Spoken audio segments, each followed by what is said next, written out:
Loyola Café.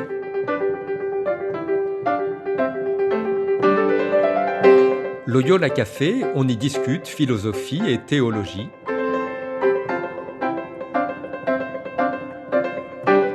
C'est là que chaque semaine, Isabelle et Parnell dialoguent avec un enseignant des facultés Loyola Paris, le temps d'un café. L'émission d'aujourd'hui est animée par Isabelle de la Garandrie.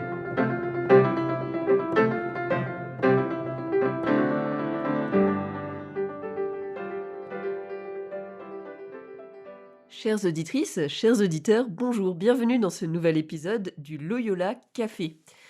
Nous recevons aujourd'hui Alain Thomasset et Claire Doxamy. Bonjour. Bonjour. Bonjour. Alain Thomasset, vous êtes jésuite, professeur en théologie morale, vice-recteur des facultés Loyola. Et Claire Doxamy, vous êtes laïque, membre de Chrétiens divorcés Chemin d'Espérance et accompagnatrice de personnes séparées, divorcées ou en nouvelle union à l'église Saint-Ignace qui jouxte les facultés Loyola. Or, le samedi 6 décembre, se tient un colloque aux facultés Loyola, co-organisé avec cette association Chrétiens divorcés Chemin d'Espérance, intitulé « L'Église et les divorcés depuis Amoris Laetitia.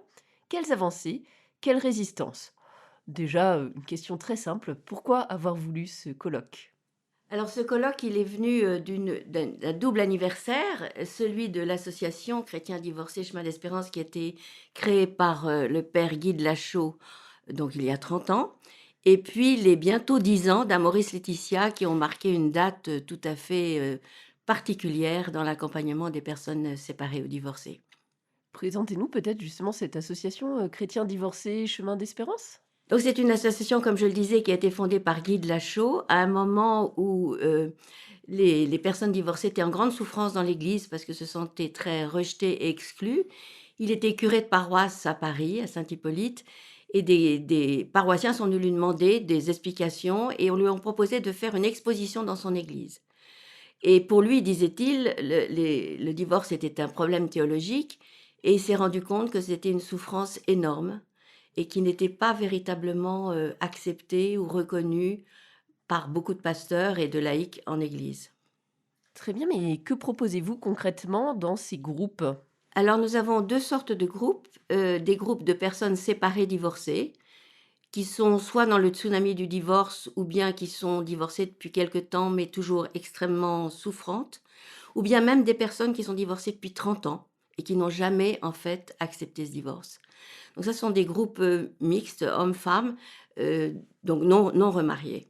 Et puis, nous avons également des groupes, nous avons eu un groupe et nous commençons un nouveau groupe de personnes en nouvelle union que nous accompagnons à la fois en groupe et sur le plan individuel pour ce fameux chemin de discernement de retour vers les sacrements.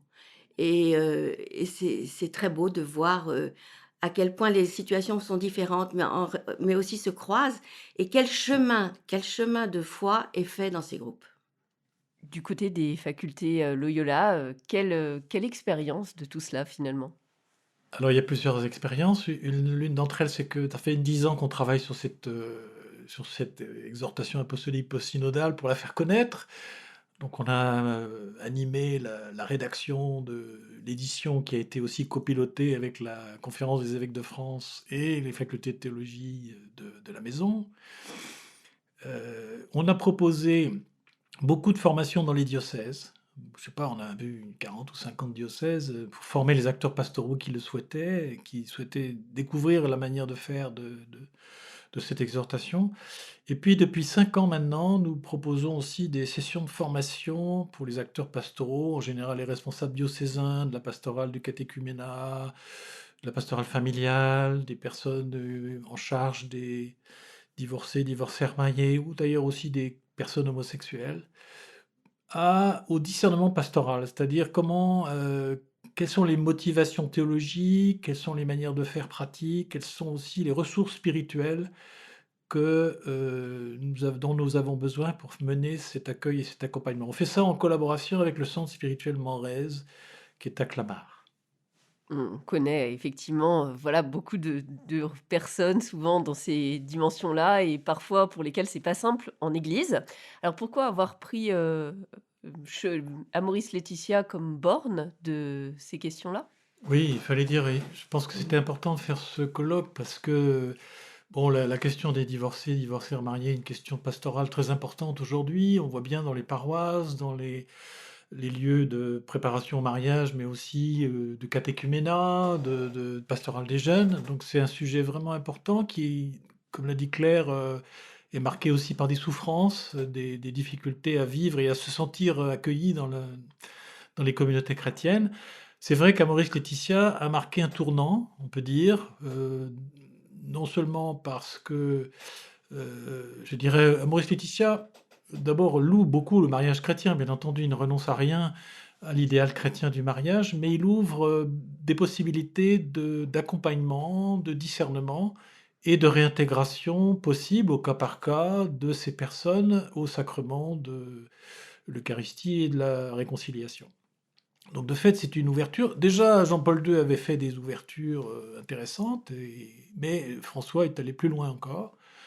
Et donc, je pense, on peut dire que avec les 10 ans de Maurice Laetitia, ici dans la maison, on a beaucoup travaillé à Maurice Laetitia et ses implications théologiques, pastorales.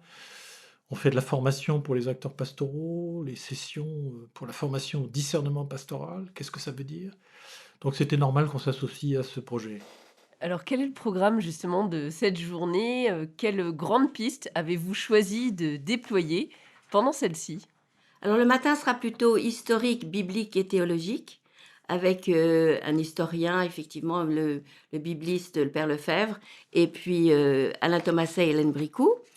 Et puis l'après-midi sera plutôt orienté vers la pastorale, avec des témoignages, une table ronde avec différentes approches de l'accompagnement des divorcés, et puis l'intervention aussi de nos frères protestants et orthodoxes pour nous expliquer comment dans leur communauté est vu le second mariage. Et enfin, nous aurons une synthèse par Alain et une conclusion avec Monseigneur Brunin, qui est l'archevêque du Havre. En dernière partie de journée, vous le disiez, vous proposez une approche écuménique.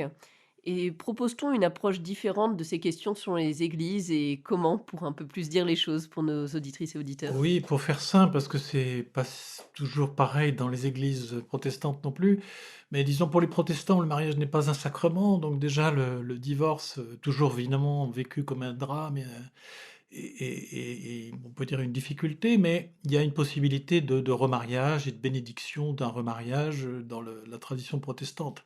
Alors ils nous expliqueront comment et sous quelles conditions. La tradition orthodoxe, c'est encore autre chose. Je dirais, elle est plutôt fidèle à ce qui se faisait dans les débuts de l'Église, c'est-à-dire la possibilité d'un nouveau mariage qui n'est pas sacramentel, mais qui est quand même l'objet d'une ritualité qui est reconnue par l'Église. Alors à certaines conditions, hein, et c'est pas automatique, c'est un chemin de pénitence, il y a quand même reconnaissance qu'il y a eu faute, que de fait il y a eu rupture, mais c'est de fait la et même un troisième mariage est éventuellement possible sous certaines conditions, là aussi assez strictes. Mais bon, il y a ce qu'ils appellent l'économia, c'est-à-dire une espèce de pastorale de la miséricorde mise en œuvre, qui prend en compte finalement la faiblesse humaine et le péché que nous vivons tous. Selon vous, parce que ça reste quand même, la question, où en est-on de l'accueil des divorcés dans notre église aujourd'hui? Y a-t-il vraiment eu du neuf ou du mieux depuis Amoris Laetitia? Alors du neuf, bien sûr. Alors on parle de la France ici, puisque c'est ce qu'on connaît.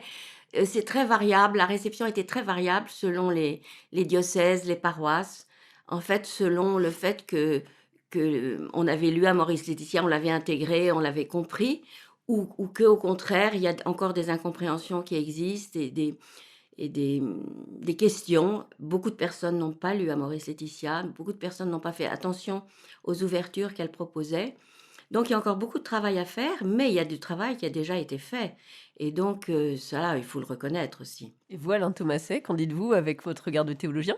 Oui, alors j'ai fait aussi beaucoup de formations dans les diocèses à ce sujet.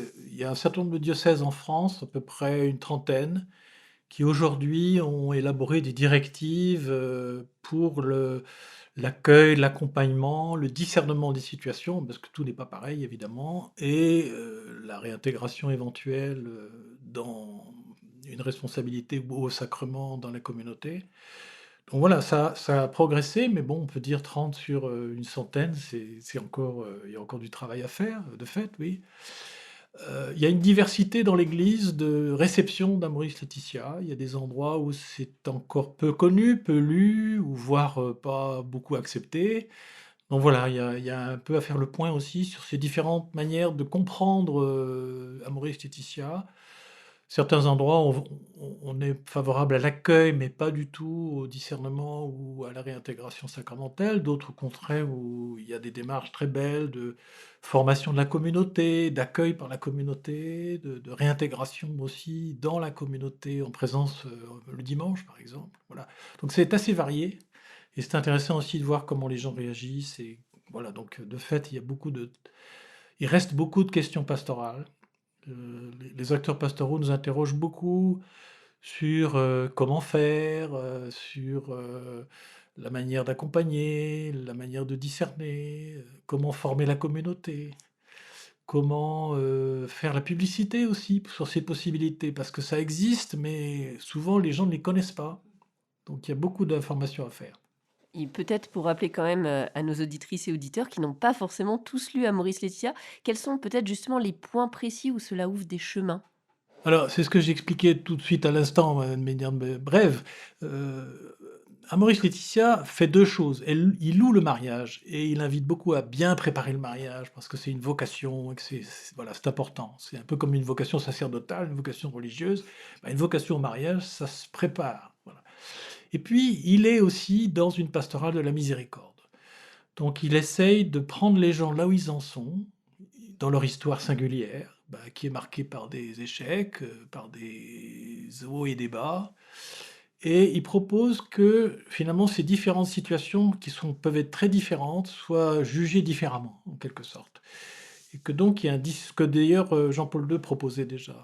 Toutes les situations ne sont pas les mêmes, il faut discerner. La vie morale, c'est un chemin. On est tous sur un chemin. Là aussi, Jean-Paul II l'avait déjà dit. C'est peut-être important de le redire parce que parfois on oppose les deux, mais non. Le pape invite à un discernement, un accompagnement et un discernement singulier, voilà, au cas par cas. C'est-à-dire, il faut faire la vérité avec les gens, en conscience de leur situation, devant Dieu, et les aider à voir comment devant Dieu ils peuvent faire un pas supplémentaire pour être mieux intégrés dans la vie de l'Église. Et donc, le résultat n'est jamais connu à l'avance, mais ça peut amener à la réintégration sacramentelle éventuellement, voilà, dans le meilleur des cas, je dirais. Donc des discernements singuliers. Avec, cette, journée, vous allez aussi vivre une expérience commune, communautaire. Alors qu'attendez-vous plus précisément de cette journée? Cette journée va rassembler des personnes très différentes, à la fois des personnes qui sont séparées, divorcées ou en nouvelle union, et également des accompagnateurs, des responsables de pastorale. Donc, elle est très attendue, je sais qu'elle est très attendue parce qu'il y a besoin de faire le point sur la situation actuelle. Ce qui va se passer, on le verra, probablement de belles choses, on en attend tous de très belles choses, on va avoir de beaux témoignages aussi. Donc, que le Saint-Esprit nous accompagne. Et voilà. Oui, je dirais aussi que une chose importante à rappeler, c'est que cette question des divorcés en nouvelle union, en fait, la pastorale que propose Amoris Laetitia, c'est pour toute la pastorale. Ça concerne aussi les catéchumènes. On voit beaucoup d'agents pastoraux du catéchuménat qui s'interrogent sur la manière d'accueillir des personnes qui sont dans des situations familiales très variées. Donc cette journée, c'est aussi une occasion de faire le point sur, on dirait, une nouvelle approche pastorale proposée par le pape François. Une nouvelle approche pastorale. Nous approchons de la fin du podcast. Alors, un mot de la fin? Eh bien, je dirais que un de nos objectifs aussi, c'est d'arriver à multiplier les groupes Chemin d'Espérance avec des accompagnateurs formés, des femmes, des hommes laïcs et puis aussi des personnes ordonnées.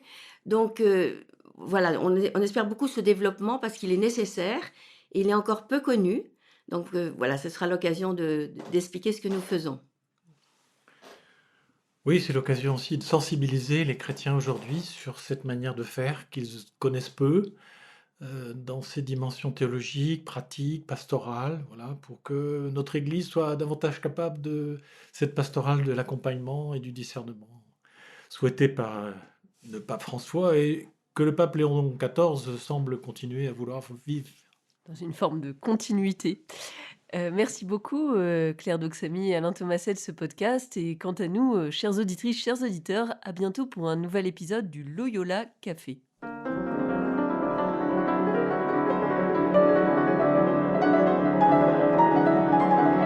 Vous écoutiez Loyola Café, le podcast des facultés Loyola Paris.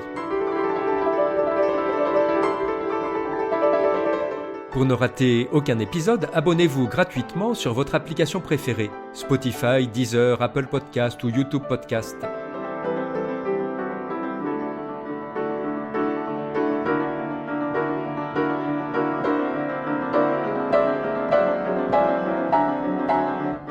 Et sur notre site internet www.loyolaparis.fr, découvrez l'ensemble de nos cours et conférences en philosophie et théologie. À bientôt.